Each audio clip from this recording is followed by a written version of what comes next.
उसने हिजबुल्लाह को निपटा दिया। हिजबुल्लाह कुछ नहीं कर पाएगा।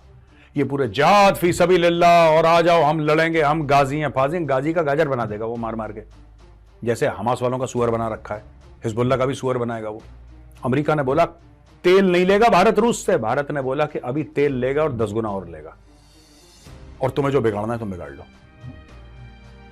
तुम्हें जो बिगाड़ना है तुम बिगाड़ लो।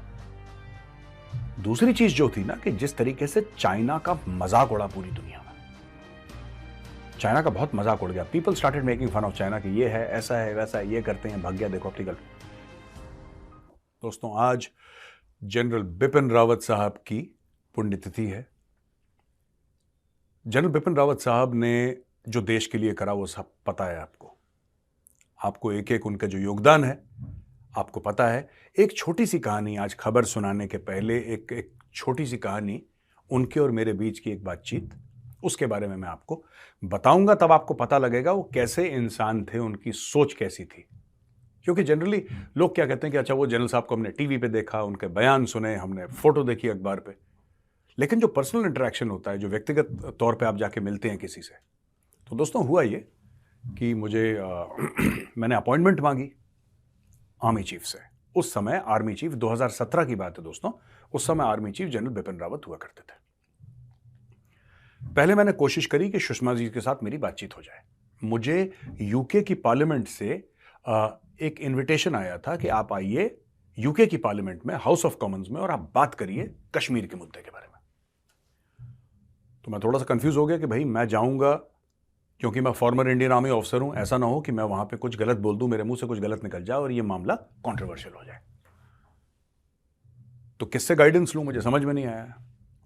तो सुषमा स्वराज जी बिजी थी, वो शी वॉज ट्रैवलिंग, वो थी नहीं, she was not in Delhi, वरना मैं कोशिश करता।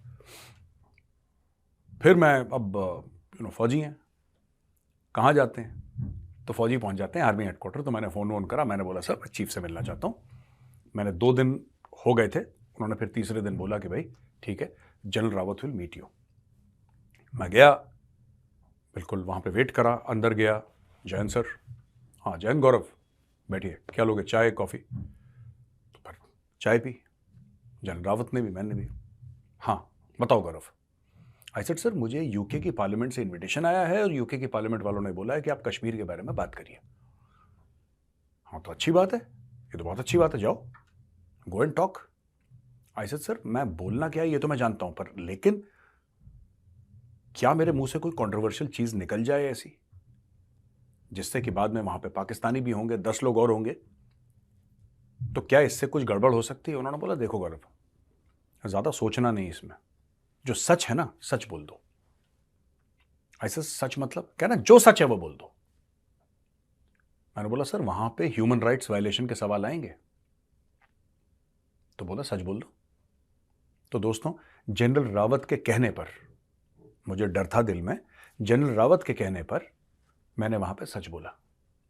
मैंने बोला हां, कश्मीर में जब टेररिज्म के शुरुआत के दिन थे, ह्यूमन राइट्स वायलेशंस के केसेस हुए थे, लेकिन लोगों को सजा भी मिली है इसकी, जो सच बात है मैंने बोल दी, और मीडिया ने इस चीज को कवर भी कर रखा है। तो वहां पे पाकिस्तानी बड़ा कंफ्यूज थे उसके बाद कि साहब आपने कैसे बोल दिया, आपने तो कबूल कर लिया। मैंने लोग कबूल क्या है यार, हम लोग तो इंडियन आर्मी ने सिखाया है कि सच बोलो, कितना भी कड़वा हो। और हाँ, जनरल रावत ने एक और चीज बोली वैसे ही बोलते थे, उनका थोड़ा सा तरीका ऐसी था बोलने का। और क्या पहन के जा रहा है वहां पे? ऐसा सूट पहन रहा हूं मैं, वेयर सूट। टाई तो पहनेगा ना? अच्छा डी सर। कौन सी टाई? मुझे पता था वो क्या पूछना चाह रहे हैं जनरल रावत, उनके दिमाग में क्या चल रहा है मुझे पता था। बोलो सर कुमाऊं रेजिमेंट की टाई पहनूंगा। वेल डन, शाबाश, ऑल द बेस्ट। कहानी खत्म। 10 मिनट के अंदर चाय भी पी ली, ये सब बातचीत भी हो गई, मुझे क्लैरिटी भी मिल गई मुझे क्या करना है। और वो स्पीच आपके आशीर्वाद से दोस्तों बड़ी सक्सेसफुल रही। यूट्यूब में आज की तारीख में भी वो स्पीच है, आप देख सकते हैं, मैंने कुमाऊं रेजिमेंट की टाई पहनी है। दोस्तों ये थी जनरल बिपिन रावत के, और भी 2-3 इंटरेक्शंस हुए उनके साथ, बड़ा अच्छा लगा उनके साथ मिलकर। He was a very a very fine officer and a gentleman, larger than life, बड़े जिसको कहते हैं ना कि दिलखुश, उस टाइप के थे। मैंने उनकी एक और उनके घर में बैठ के मैं ले गया था अपनी टीम को बाहर से दिखाने के लिए, तो फिर मैंने शूट भी करा उनके घर के अंदर, और उसका लिंक यहाँ पे पड़ा हुआ है, आप लिंक पे जाइए और देखिएगा जनरल बिपिन रावत, कितनी सादगी की जिंदगी। उनके फादर भी लेफ्टिनेंट जनरल थे, लेफ्टिनेंट जनरल लक्ष्मण सिंह रावत उनके father. He was also he was a general in the Indian army, general Rawat was army cheap end of course CDS, आपको पता ही है। लेकिन कितनी सादगी की जिंदगी उन्होंने बिताई, ये आप नीचे जाके लिंक में क्लिक करिए, आपको पता लग जाएगा। अच्छा, अब दोस्तों आते हैं मेन खबरों पे, और सबसे पहली ये खबर है आज की कि FBI, federal bureau of investigation, जैसे इंडिया में इंटेलिजेंस ब्यूरो है, वहां पे अमेरिका में फेडरल ब्यूरो ऑफ इन्वेस्टिगेशन है, उनका जो चीफ है क्रिस्टोफर ए रे, वो आ रहे हैं भारत। और ये जो FBI के डायरेक्टर हैं क्रिस्टोफर रे, ये 11 और 12 दिसंबर के बीच में आएंगे और हमारी जो सेंट्रल इंटेलिजेंस एजेंसीज हैं और मिनिस्ट्री ऑफ होम अफेयर्स हैं उनके साथ बातचीत करेंगे। इसके अलावा ये जो देखिए, इन्होंने 2017 में चार्ज लिया था, अब ये पहली बार आ रहे हैं इतने सालों के बाद, और कहते हैं कि ये तो पहली बार आ ही रहे हैं, लेकिन 12 साल में, पिछले 12 साल में कोई FBI का डायरेक्टर, प्रेसिडेंट आ गए, राष्ट्रपति अमेरिका के आ गए, FBI डायरेक्टर 12 साल के बाद भारत में आ रहे हैं।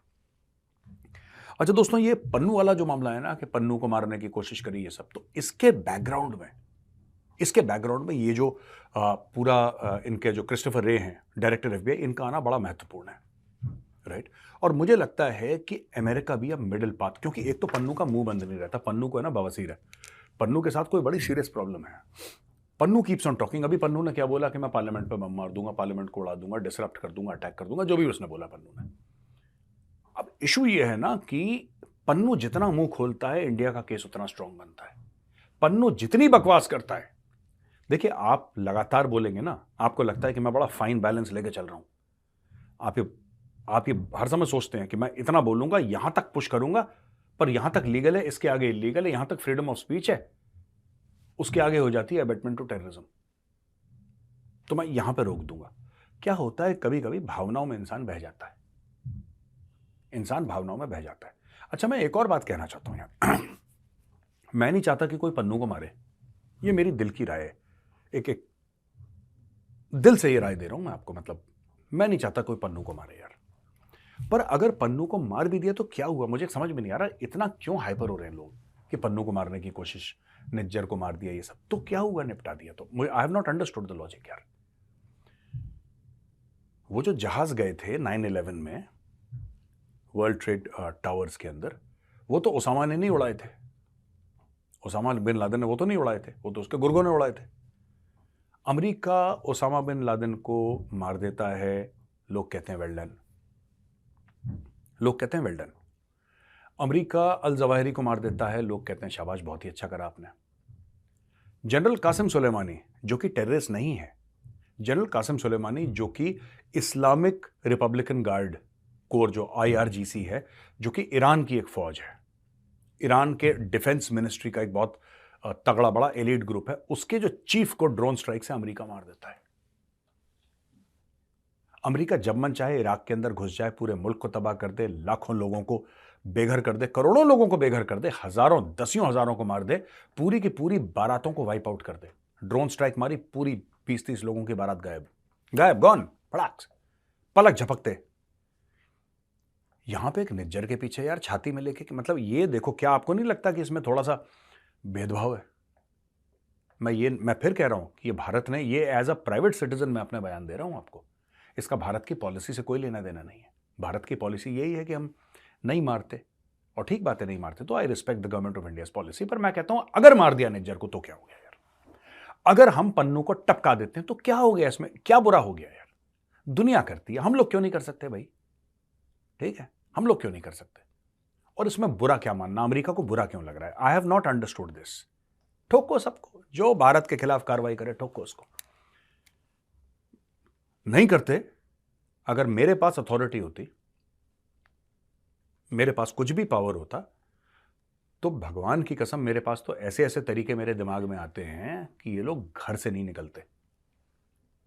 पन्नू को बाथरूम आती ना, पन्नू टॉयलेट नहीं जाता, डर के मारे कि टॉयलेट के अंदर कोई बैठा होगा अपने घर के अंदर, इतनी दहशत होती पन्नू के दिल में।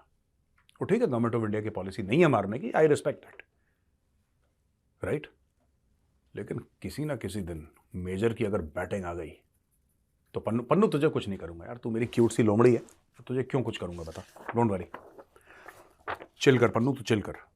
अच्छा जी, जयशंकर साहब ने राज्यसभा में एक चीज का बड़ा प्यारा जवाब दिया, लोगों ने पूछा साहब जब कनाडा आप पे इल्ज़ाम लगा रहा था, कनाडा ये कह रहा था कि भाई इंडिया ने निज्जर को मार दिया, तो आपने कनाडा को तो रफा दफा करा ऐसे 2 मिनट में कनाडा को औकात दिखा दी उसकी। पर आप अमेरिका को बड़ा सीरियसली ले रहे हैं, अमेरिका को तो आप बड़ा वो वो भाव दे रहे हैं, कनाडा को तो आपने भाव नहीं दिया। तो उसने बोला कि भाई कनाडा बकवास कर रहा था। वर्ड बकवास उन्होंने यूज नहीं करा है, मैं कर रहा हूं यूज, लेकिन उन्होंने बोला कि भाई कनाडा ने कोई आपको एविडेंस दिया ही नहीं, यूएस ने कोई वर्केबल आपको एविडेंस दिया तो हम यूएस के साथ काम करने को तैयार हैं। और ये बात भारतीय पार्लियामेंट में उनसे पूछी गई तो, और उन्होंने ये भी बोला कि भाई ये करना हमारे फायदे में है, क्योंकि it impacts our national security also, हमारी भी जो राष्ट्रीय सुरक्षा है उसको भी इंपैक्ट करता है, तो ये बहुत जरूरी है कि हम लोग ये करें। अच्छा जी, उसके अलावा पुतिन की चीज बड़ी वायरल हो रही है यार, जो पुतिन ने बोला प्रधानमंत्री मोदी जी के बारे में। व्लादिमीर पुतिन जो रशिया का प्रेसिडेंट है, उसने बड़ी बड़ी अच्छी बातें बोली हैं, और उसने ये बोला है कि जो भारत और रूस के बीच में रिश्ते हैं वो लगातार डेवलप हो रहे हैं, खासतौर से जब से यूक्रेन और रशिया की लड़ाई शुरू हुई फरवरी 2022 में।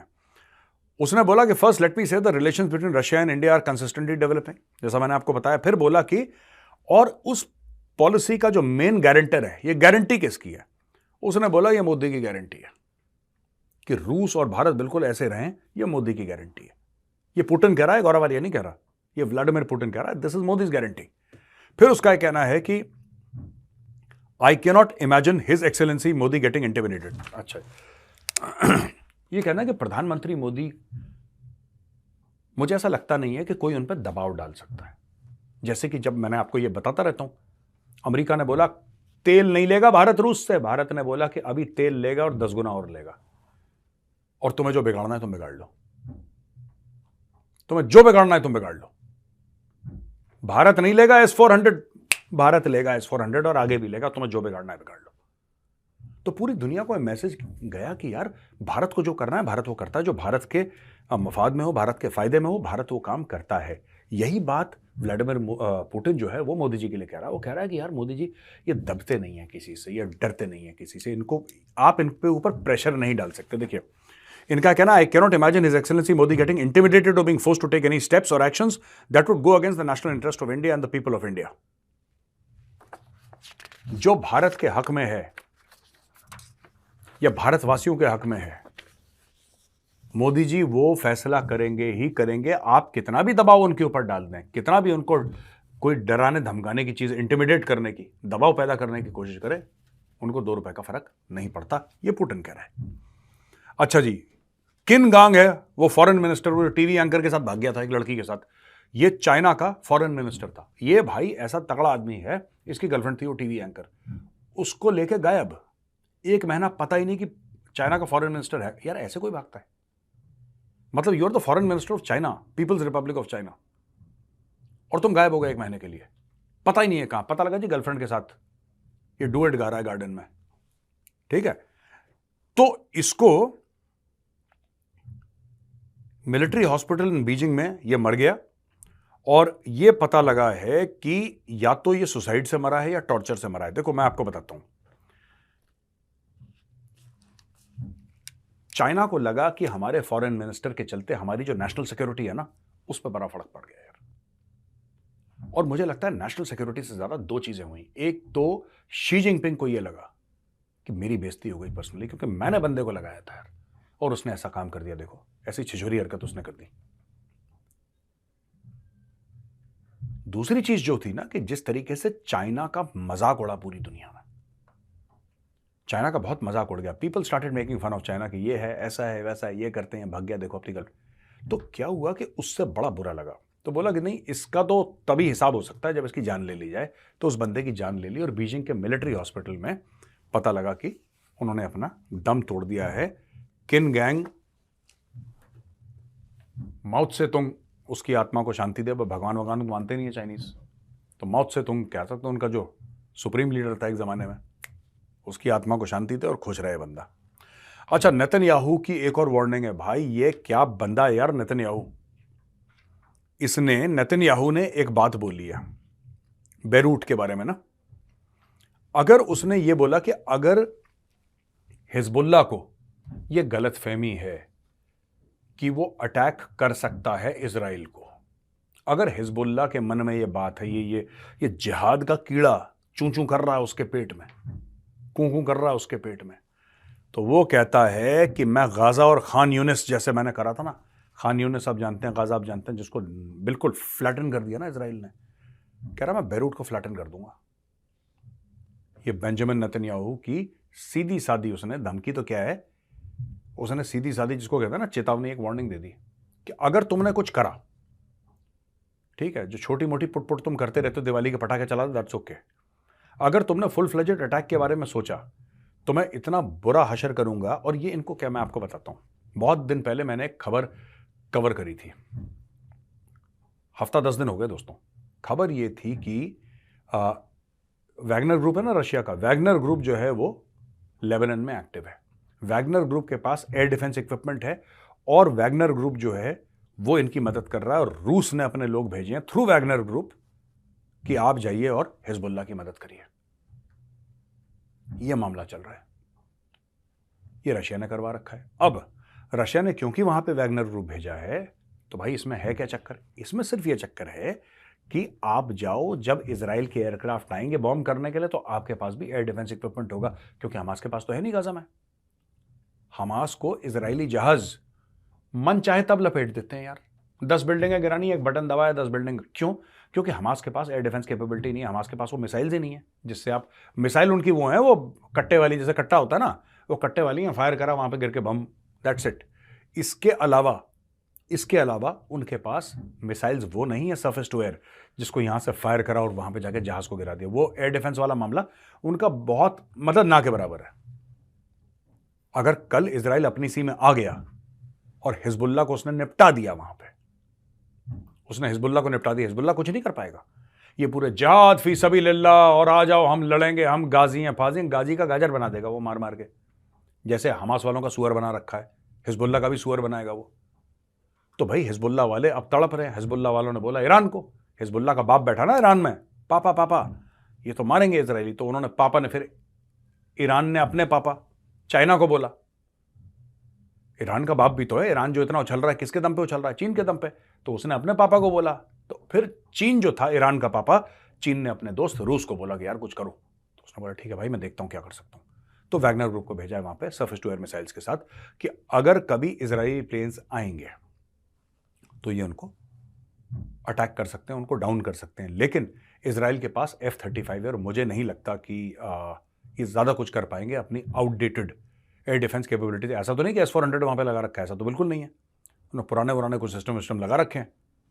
तो इजराइल अगर चाहेगा, इजराइल पूरे के पूरे हिजबुल्लाह के साथ पूरा जो उनका वो जो बेरूट है ना, उसको बिल्कुल एक फुटबॉल फील्ड बना सकता है, पार्किंग लॉट बना सकता है दोस्तों। चाइना की तरफ से एक और खबर आई है, ये एक्टिविस्ट है एग्नेस चाउ। एग्नेस चाउ का ये कहना है कि Hong Kong is now a place full of fear. ये प्रो डेमोक्रेसी एक्टिविस्ट है एग्नेस चाउ, और इसने ये बोला है कि नहीं यार, हांगकांग में ना बड़ा आजकल मामला है, चाइना ने बिल्कुल ऐसे कंट्रोल करके रखा है कि मतलब चाइना आपको सोच विचारने का मौका नहीं देता, कुछ लिखने का, कुछ बोलने का मौका नहीं देता, आपको वही काम। अब देखना, हांगकांग 99 साल अंग्रेजों के साथ रहा, फिर एक डील हुई कि अब अगले 99 साल ये चाइना के साथ रहेगा। जब अंग्रेजों के साथ ये थे, अंग्रेजों के अंडर थे ब्रिटिश में, तब इनको पूरा फ्रीडम मिला। अब ये चाइनीज के अंडर आ गया, चाइनीज तो, चाइना कहता कौन सा फ्रीडम है यार, मुंह खोलोगे तोड़ देंगे मुंह, चाइनीज की तो पॉलिसी यही है, मुंह खोलोगे मुंह तोड़ देंगे। तो ये वहां से लड़की भग गई है, 27 साल की लड़की है ये, और ये टोरंटो में रहती है, कनाडा में जाके। अच्छा, एक नया कंट्रोवर्शियल नेशनल सिक्योरिटी लॉ आया है जो कि चाइनीज अथॉरिटीज को यह पावर देता है कि पॉलिटिकल और सिविक एक्टिविटी है हांगकांग में, उनमें जो भी इंडल्ज करेगा उनको उठा लो। यह नया कानून चाइना में आया कि खासतौर से हांगकांग के लिए स्पेसिफिक है कि कोई भी ज्यादा पॉलिटिकल एक्टिविटी ऐसी करता है जो कि चाइनीज कम्युनिस्ट पार्टी के खिलाफ, उठा लो। जबकि हांगकांग ऑटोनोमस है। आपको पता है एक बात, हांगकांग का पासपोर्ट अलग है, चाइनीज पासपोर्ट यूज नहीं करते हांगकांग वाले, हांगकांग की करेंसी अलग है, हांगकांग का सब कुछ मैटर अलग है हांगकांग का, और है वो चाइना के अंडर, उसका पासपोर्ट भी अलग, उसकी करेंसी भी अलग, वो पूरी तरीके से एक किस्म से वो इंडिपेंडेंट ऑटोनोमस है, लेकिन चाइना कंट्रोल करता है उसको। और क्योंकि चाइना कंट्रोल करता है, चाइना फिर मारपिटाई भी करता है। अभी एग्नेस चाउ तो भाग गई, वहां पे टोरंटो में रह रही है। डोमोसिस्तो, ये एक प्रो डेमोक्रेसी ग्रुप है, Hong Kong pro democracy group Demosisto, with fellow activist Nathan Law and Joshua Wong. इनके साथ ये रन कर रही है। और large scale anti government protest थी 2012, 2014 और 2019 में। 2020 में एग्नेस चाउ को जेल में डाला गया, फिर ये जेल से निकली। जब जेल से निकली बाद में ये फरार हो गई, अब जाके कनाडा